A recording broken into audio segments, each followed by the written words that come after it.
Sir Charles, the round mound of rebound. Charles was one of the dominant greats of the game. He was a perennial all-star in the late 80s and up to the late 90s, and although some of us, like myself, remember Charles for all of his greatness on the basketball court, many young NBA fans today know Chuck as a hilarious TV personality. He's currently working as an NBA analyst for Turner Sports and is always sure to provide raw and straight-shooting opinions.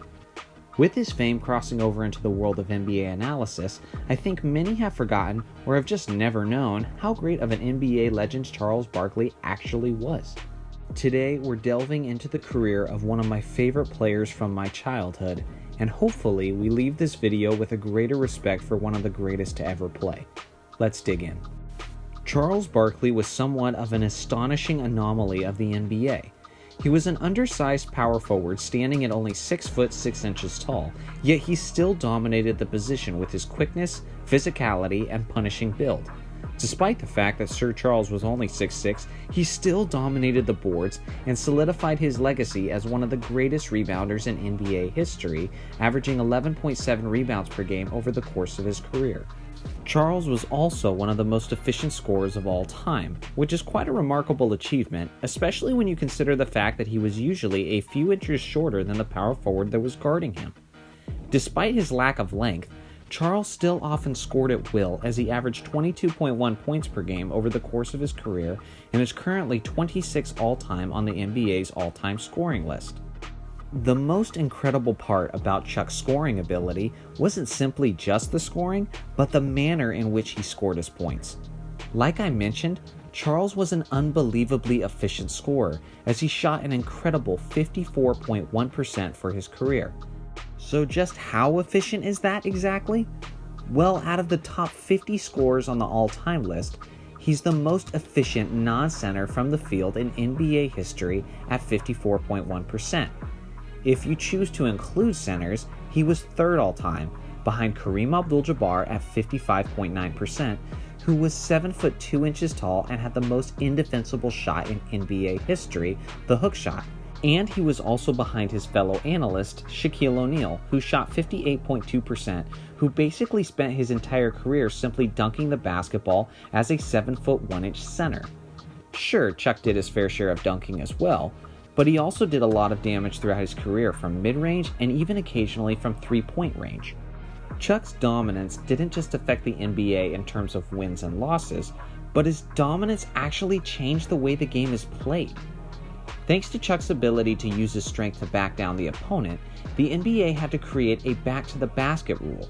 Now, for any player located below the free throw line, he can no longer back down a player with his back to the basket for as long as 5 seconds, which was something Charles did decently often in his games before the rule was put into effect. Despite his world-class scoring, rebounding, efficiency, and the way he changed the game, Charles was still unable to claim that elusive NBA championship. When you add all of this up, you have a legitimate argument for the title of NBA's greatest player of all time to have never won an NBA championship. Obviously, guys like Karl Malone, John Stockton, Allen Iverson, and Elgin Baylor have their own case for that title, but if you ask me, that title belongs to Sir Charles. I'll take the guy who is an all-around baller, who is an unstoppable scorer, a dominating rebounder, was a terrific passer for a power forward, who could run the fast break, and was the epitome of efficiency.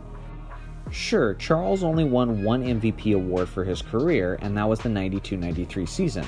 But although that season was impressive, that award was more of an acknowledgement for his team's success that year, because that season wasn't even close to one of his best seasons of his career. These are the impressive numbers from the 92-93 season, where he led his Phoenix Suns to a 62-20 season and eventually a trip to the NBA Finals. Although these MVP stats are incredibly impressive, when you compare them to the numbers of his previous seasons, you begin to see how Charles could have been winning MVP awards year after year during his prime. Notice particularly his remarkable efficiency compared to his MVP season. During Barkley's prime, he was shooting just about 60% from the field every year. That's unheard of, especially of a player of his size.